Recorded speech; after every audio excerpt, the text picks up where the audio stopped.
Olá, boa noite. Eu sou Adalberto Piotto e seja bem-vindo ao Cenário Econômico pela TV Brasil, diretamente dos estúdios da B3, no centro da cidade de São Paulo. A Bolsa de São Paulo bate o próprio recorde e supera os 74 mil pontos no pregão desta segunda-feira. A influência positiva do noticiário político tem embalado o Ibovespa, com investidores apostando na continuidade das reformas. Nas perspectivas econômicas dos analistas ouvidos pelo Banco Central, o PIB cresce pela terceira semana consecutiva. A conjunção de inflação baixa e juros menores pode incentivar o consumo e os investimentos, o que faz aumentar também as estimativas da produção industrial. O cenário econômico está no ar. O empresário Joesley Batista, um dos donos da JBS, e o executivo da empresa, Ricardo Saúde, já estão em Brasília. Eles se entregaram ontem à Polícia Federal de São Paulo depois que foi decretada a prisão provisória pelo ministro Edson Fachin, do Supremo Tribunal Federal. Eu converso agora com o repórter Pedro Henrique Moreira, que está em frente à Superintendência da Polícia Federal em Brasília e tem detalhes do momento. Pedro, boa noite a você.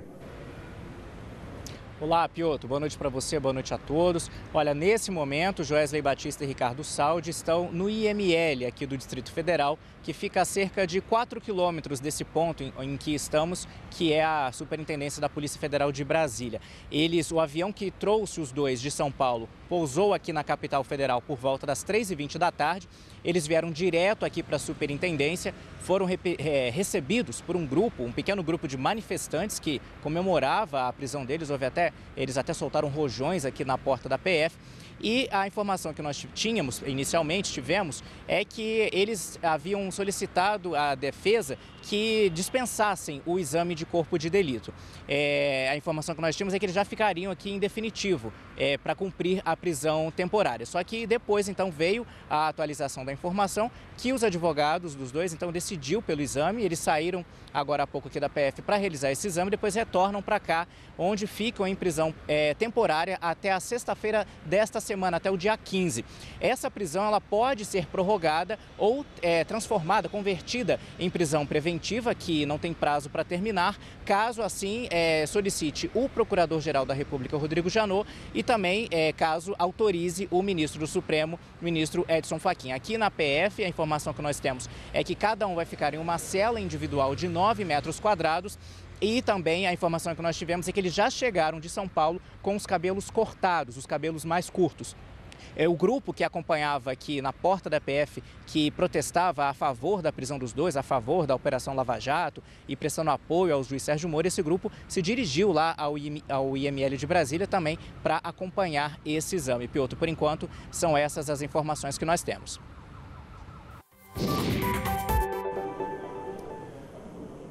Muito obrigado, Pedro. Você se lembra daquela expressão campeãs nacionais, aquelas empresas escolhidas pelo governo com muito dinheiro do BNDES para serem representantes de uma nova era da economia brasileira? Eike Batista já não é mais um campeão nacional e foi preso. Marcelo Odebrecht continua preso e agora Joesley Batista foi preso. Todos eles daquela gestão de Luiz Inácio Lula da Silva e também de Dilma Rousseff. Dinheiro barato do BNDES que foi usado para fazer com que essas empresas ficassem gigantes. Aliás, vamos dar uma olhadinha como fechou a cotação dos papéis da JBS hoje aqui na Bolsa. Olha, uma queda de 0,73%. Essas JBS ON são ações com poder de voto dentro do conselho da JBS, R$ 8,13, e essa é a principal ação da JBS com uma queda, portanto, de 0,73%. Essa queda não impediu em nada, embora a JBS faça parte do índice Bovespa, isso não impediu em nada o dia da Bolsa hoje, que, muito pelo contrário, atingiu o recorde. Joesley Batista é acusado num processo que corre na Comissão de Valores Mobiliários, justamente por ter recebido uma acusação de insider information, ou seja, de informação privilegiada naquela crise de maio, quando a Bolsa teve aquele crash, a Bolsa caiu mais de 10%, parou por meia hora, o circuit break foi acionado e aí depois a ação começou a voltar, ou melhor, o dia da Bolsa começou a se recuperar. Foi naquele momento que a informação privilegiada de Joesley Batista teria feito com que ele ganhasse bilhões naquele dia, tanto operando no mercado de futuro de dólar quanto de ações da própria JBS. E a Receita Federal iniciou hoje na região central de São Paulo a primeira etapa da Operação Setembro, que visa o combate ao contrabando, descaminho e falsificação. Nós, no cenário econômico, ouvimos recentemente o presidente do Movimento de Defesa do Mercado Legal brasileiro, Rodolfo Ramazzini, que disse sobre os prejuízos, fez menção aos prejuízos causados ao país com a pirataria e o contrabando. A ação de hoje deve durar até o final do mês. A repórter Raquel Setz acompanhou a operação e tem os detalhes. O Shopping 25 de Março foi fechado e teve o seu alvará de funcionamento cassado hoje pela manhã na Operação Setembro da Receita Federal, em parceria com o Ministério Público Federal e a Prefeitura de São Paulo. Esse shopping fica em uma área de comércio popular aqui da cidade e era, segundo a Receita Federal, o shopping com maior concentração de produtos contrabandeados do estado. A maioria deles eletrônicos produzidos na Ásia.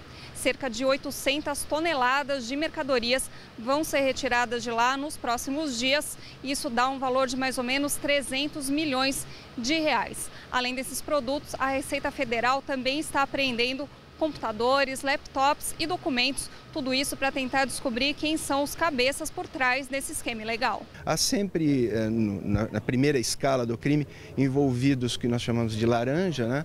Muita interposição fraudulenta, mas com a documentação coletada, com a operação que vai se desenvolver durante o mês todo, com o apoio desses dois órgãos, Ministério Público Federal e Prefeitura, nós vamos coletaremos nomes dos reais envolvidos.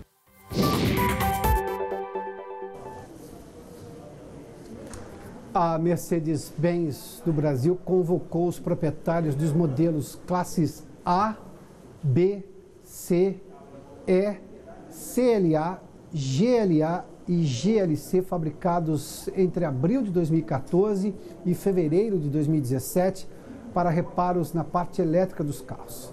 A Vanessa Casanin tem mais informações agora, até porque chama a atenção o número de modelos, né, Vanessa? Boa noite.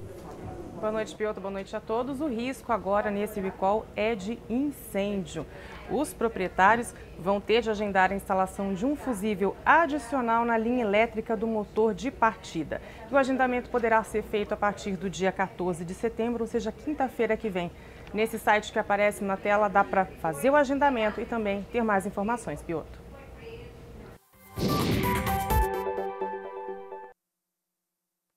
O PIB positivo do segundo trimestre do ano, com alta de 0,2%, inflação baixa e queda da taxa Selic, a taxa básica de juros. Detalhe, tudo isso foi noticiário da economia na semana passada, um pouquinho da semana retrasada. Mas o fato é que essa série de informações foi exatamente o que influenciou a opinião dos analistas ouvidos pelo Banco Central. O Boletim Fox, que é sempre divulgado às segundas-feiras, coleta informações na semana passada, semana anterior, de mais de 100 analistas e economistas, gestores de empresas. Foi a terceira alta seguida, por exemplo, do PIB, a terceira alta consecutiva semanal. Vamos dar uma olhadinha aqui, porque há todo um cenário hoje novo da economia. Perdão, vamos lá, rapidinho. Está aqui, olha. Há um mês, o Produto Interno Bruto, na avaliação, nós estamos falando de expectativa econômica, ou seja, do Boletim Fox do Banco Central. Está aqui, olha. Há um mês era de 0,34%. Vamos lá, de 0,34%. Há uma semana houve um aumento de 0,5%, porque já tinha subido para 0,38% na semana anterior. E agora, nesta semana, com os dados da semana passada, os economistas já estão projetando um crescimento de 0,6%. Ou seja, há uma aposta clara. O governo sempre manteve, a equipe econômica apostava nos 0,5%, o mercado sempre teve uma posição um pouco mais conservadora, achando que a economia não seria retomada de vez esse ano. Mas esse PIB do segundo trimestre, porque foi exatamente a indústria que conseguiu se recuperar e manter esse PIB, apesar de tudo que nós vimos de crise política influenciando a economia, aí houve essa mudança clara. Até porque nós temos também na produção industrial, e tem explicações para isso, a gente chega lá já, antes era de 1% a uma semana e agora já há uma projeção de 1,1%. E por quê? A explicação está aqui. Olha, nós temos, a Selic caiu um ponto na semana passada, de 9,25% para 8,25%. O Comitê de Política Monetária do Banco Central, que é quem decide a taxa básica de juros, tem mais 2 reuniões este ano. E aí os analistas já estão projetando que a Selic, que hoje está em 8,25%, que antes era de 7,25%, eu volto lá naquela tela, caia para 7% este ano. Ou seja, se os juros da taxa Selic continuarem a cair, os bancos perdem o interesse em financiar a dívida do governo. O governo emite títulos da dívida, normalmente são os bancos que compram, e esses bancos apostam numa taxa Selic alta. Como a Selic está caindo, os bancos que viveram tempos e anos, décadas financiando o governo, agora se verão obrigados a buscar no consumidor, na pessoa jurídica, nas empresas ou na pessoa física, voltar a fomentar o desenvolvimento da economia, coisa que o Banco Brasileiro nunca fez com muito empenho. O Banco Brasileiro gosta de comprar título da dívida.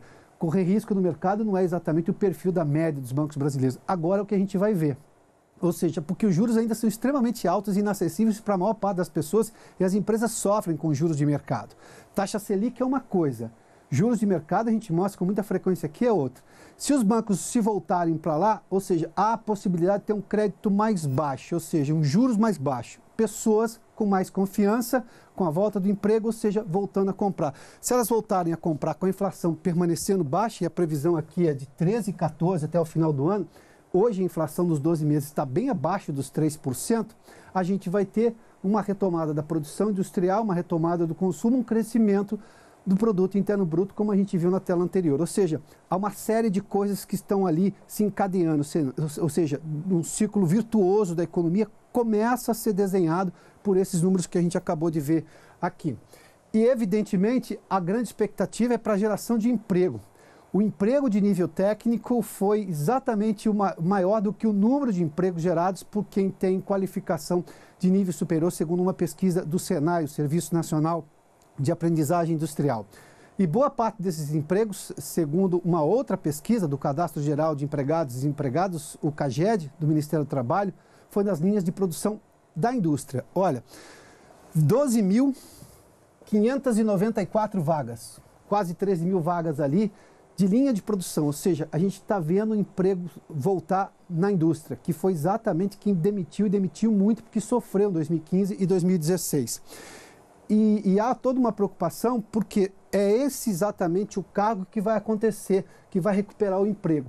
78% a gente vê ali da indústria exige qualificação técnica. E normalmente a gente tem o quê? A indústria exige ensino médio para contratar um funcionário hoje. Não é mais o 4º ano, não é mais a 8ª série, nada disso. É o ensino médio completo. Esse ensino médio que venha profissionalizante, ou seja, que o aluno venha, o trabalhador venha com uma formação técnica, tem muito mais chance. O SENAI projeta que 13 milhões de pessoas precisem ser requalificadas para atender a demanda do crescimento da economia que se imagina teremos agora nos próximos anos e o crescimento, sobretudo, da indústria brasileira, essa retomada da indústria. A indústria está investindo em tecnologia e vai precisar de mão de obra cada vez mais qualificada. Não há razão para não se investir em ensino médio profissionalizante nesse país, que já é uma realidade há muito tempo, agora ganhou, digamos, um contorno maior. Se posso dar um depoimento pessoal, este jornalista que vos fala, é formado, sim, em ensino técnico pelo Colégio Técnico Industrial de Piracicaba em Mecânica Geral. E foi um pouco antes aluno do SENAI em Mecânica Geral. Ou seja, aos 17 anos eu tinha registro no CREA. Mas é exatamente esse profissional. O colegial não impede você de fazer o colegial, o ensino médio profissionalizando não impede você de fazer a universidade, mas qualifica você para atender, de repente, uma necessidade sua de buscar um emprego qualificado agora e atender a demanda que haverá por parte da indústria e do país, que evidentemente quer crescer nos próximos anos e sair dessa crise econômica. Bom, daqui a pouco nós temos os números do mercado financeiro. Hoje teve recorde do Ibovespa. A gente volta depois do intervalo com os números da Bolsa e também do dólar. Não tem? Já de volta ao estúdio do Centro de Operações da Bolsa, a gente tem ou não tem os números do mercado financeiro? Só conferindo com a produção. Temos, Renato? Não temos, não temos. Bom, então vamos falar sobre exatamente a entrevista sempre às segundas-feiras. A gente fala sobre o momento da economia brasileira, mas tentando olhar para o futuro. Há sinais de melhora claros na economia brasileira, sinais de retomada e, sobretudo, com as pesquisas, mesmo quando são prudentes em avaliar o momento, são otimistas em relação ao futuro. Os altos e baixos que colecionamos da economia brasileira nos últimos 50 anos produziram um país com cenários reais de primeiro e de terceiro mundo. Essas duas realidades convivem diariamente no Brasil. Será possível, a partir desse novo momento, projetar a economia para os próximos 50 anos com crescimento sustentável? O economista Roberto Macedo está conosco e é exatamente ele que eu faço essa pergunta. Professor, bem-vindo mais uma vez ao Cenário Econômico. Eu agradeço o convite e estamos aí para procurar esclarecer alguma coisa. Projeções de 50 anos, o senhor já me advertiu, são muito difíceis de fazer. Nós não recomendamos os alunos fazerem. Não é recomendável. Mas a gente teve, se eu pegar os últimos 50 anos, foram de altos e baixos. O crescimento médio é muito ruim. Muito ruim. Nós tivemos, na verdade, um aumento das diferenças sociais, até porque cada derrubada da economia, ela traz e não recupera tudo quando tenta se reerguer. Depois desse aprendizado duro dos últimos 50 anos, desde o milagre econômico dos militares dos anos 70 para cá, a gente conseguiu moldar e, digamos, melhorar a nossa percepção de Brasil para que a gente tenha, se possível, 50 anos de um crescimento sustentável, com economia, com moeda estável. Há possibilidade disso? Olha, Piotr, possibilidade há, mas o que é mais realista é não pensar no horizonte tão longo, né? Se você conseguisse resolver as coisas pelos próximos 5, 10 anos, aí depois vai passar outras gerações aí, o problema é deles. Nós precisamos resolver os problemas da geração atual e dessa que está entrando no mercado de trabalho, né? Porque essa é que mais sofre. Pra você ter uma ideia, este ano eu completo 50 anos de formado. Né? Eu me formei no período do milagre, entrei no mercado de trabalho, como economista. Né? Era impressionante, os empregos corriam atrás de você, certo? Hoje você corre atrás dos empregos, não acha. E aí eu já tinha vindo para São Paulo, pelo Banco do Brasil, que eu passei no concurso, vim lá de Minas. E aí você vê hoje como é que está o Banco do Brasil. Naquela época se expandia, contratava gente, agora está fechando a agência, certo? E acho que até que esses programas de demissão voluntária, tenho muita certeza não. Mas pega a USP com o milagre econômico, o Estado cresceu tanto a arrecadação que a Faculdade de Economia triplicou o número de vagas, era 150, passou para 450. Quase todo mundo que se formava tinha oportunidade de ser professor, precisava mestrado, doutorado, que isso nem existia, né? Mas depois disso, acho que ela só aumentou uns 10% aí em 50 anos. Então, o crescimento é que pode resolver todos os nossos problemas aí de miséria, de atraso e tudo. Mas o Brasil encalhou. Nós estamos aí, as 4 últimas décadas, tirando a média atual, você está crescendo na média 2,5% ao ano. Isso é completamente insatisfatório, você está ficando atrás da corrida do desenvolvimento. A maioria dos países cresce mais que a gente, então, professor, para frente, nós estamos andando para trás. Sabe? Me lembro de uma conversa que tive com o senhor ainda nos anos 2000, começo dos anos 2000, provavelmente 2005, 2006, saiu um estudo, naquela época, que o país precisava crescer pelo menos 5% ao ano só para absorver a nova geração de profissionais e trabalhadores que vinham, os jovens que chegavam na idade de trabalhar. Nós não crescemos 5% em média nos últimos anos de jeito nenhum. E, obviamente que nós estamos vendo agora uma retomada econômica, pelo menos um ensaio de sair daquela recessão duríssima de 2015, 2016. Claro que é muito pouco, 0,2% no terceiro trimestre, 1%. No segundo, perdão, no primeiro trimestre, 1%. Com muito esforço da agricultura, que deu resultados fantásticos. Mas dá para a gente valorizar esse pequeno crescimento para justamente tentar torná-lo exponencial nos próximos trimestres e anos? Não deixa de ser uma boa notícia no meio de tanta notícia ruim, mas você tem que perceber que você caiu 2 anos a quase 4%, né? Então são quedas fortes, então você está lá embaixo no buraco, mas você está já pensando em chegar na superfície, quer dizer, você não está afundando mais, que já é alguma coisa, sabe? Mas as medidas que você precisa tomar e as reformas e tudo que precisam ser tomadas, são muito difíceis no atual contexto político, entendeu? Mas pode crescer até mais aí nos próximos 2 anos, porque você tem capacidade ociosa, certo? Se você crescer a 2,5%, você vai recuperar, você volta à superfície desse buraco só em 2020, mas você tem capacidade ociosa, isso aí ajuda, sabe? Muitas empresas poderiam produzir mais, como o caso da indústria automobilística, que está trabalhando com a parcela muito pequena da sua capacidade produtiva.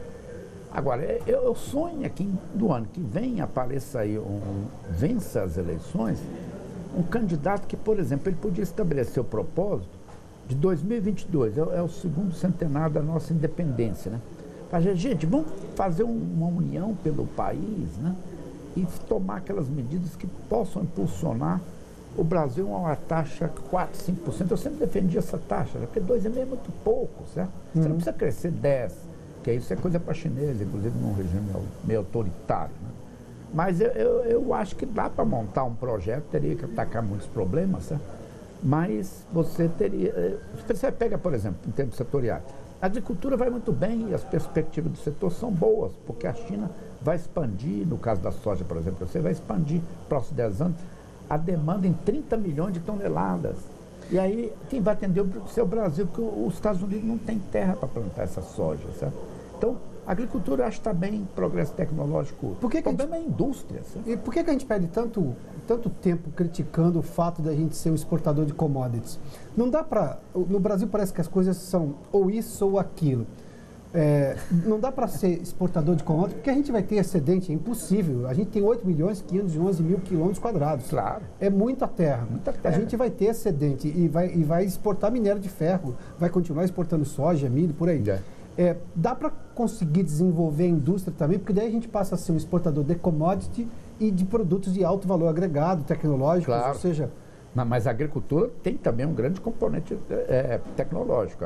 Você vê essas críticas aí à produtividade, na agricultura ela aumentou muito. Eu, inclusive, fui muito influenciado, porque lá na USP havia um debate, na minha época, dos economistas do Delfim, que eram os nossos professores, contra o pessoal da CEPAL, que dizia que a agricultura é o setor atrasado. Sabe? Depois eu fui estudar nos Estados Unidos e falei, como é que um país rico como esse tem tanta agricultura? Você vê que é o maior concorrente do Brasil em matéria de soja. A OMC que o diga. Né?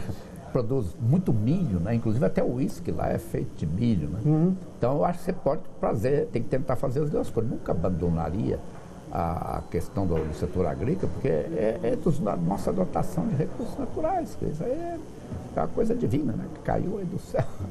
Mas a indústria que nós realmente desenvolvemos esse nível de produtividade mais alto, apesar da expansão ser menor em área plantada, a produção é muito maior. Muito maior, ela cresce mais do que a área cultivada. Isso é tecnologia. Não, eu já visitei plantas industriais, que além da agricultura tem um agronegócio. Eu fui visitar uma fábrica aí de processamento de frango em Santa Catarina.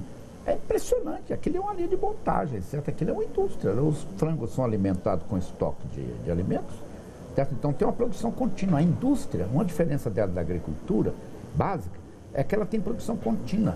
A agricultura não, ela precisa esperar a fotossíntese, né? Você planta, precisa esperar crescer para você colher.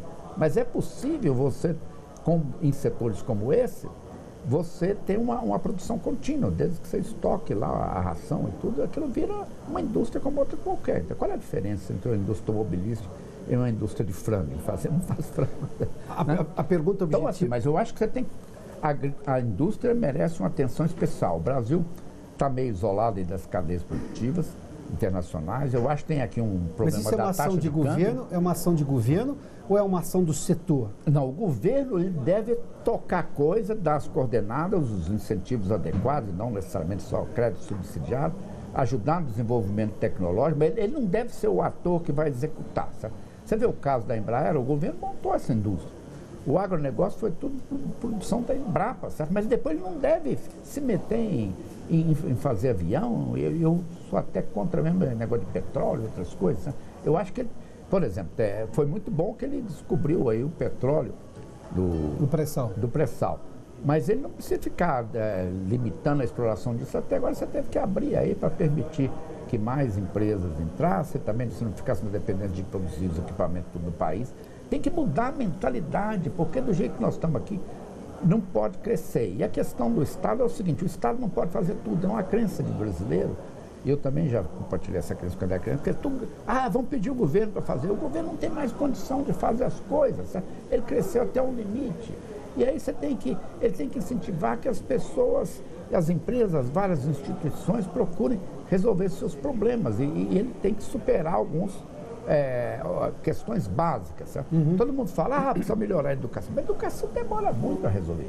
E na indústria, felizmente, você pegando um trabalhador aí, que tenha saído aí, ter feito aí um fundamental, ou nem mesmo ensino médio, você puser ele numa linha de montagem, com um companheiro que ensine para ele o que vai fazer, entendeu? Esses trabalhos repetitivos não precisam de muita instrução, não, poxa. Tem muita coisa para fazer. E eu acho que devia pressionar as multinacionais que estão aqui para fazer esse esforço de engajamento na economia mundial. Eles estão aqui no Brasil, é um mercado enorme, um dos maiores mercados do mundo, mas eles são protegidos contra a concorrência externa e não fazem nada para levar a produção brasileira para outros países. Professor, obrigado pela gentileza. Eu que agradeço. Bom, eu só fiquei devendo o Ibovespa. Vamos dar uma olhadinha no Ibovespa aí, olha, portanto, a alta hoje recorde 1,69% de alta, 74.319, e o dólar que ensaiou a 3,7, 3,8 hoje em queda, terminou um pouquinho de alta, 0,32 a R$ 3,10. Bom, o cenário econômico termina aqui. Obrigado pela companhia, pela audiência. Boa noite. Até amanhã, hein?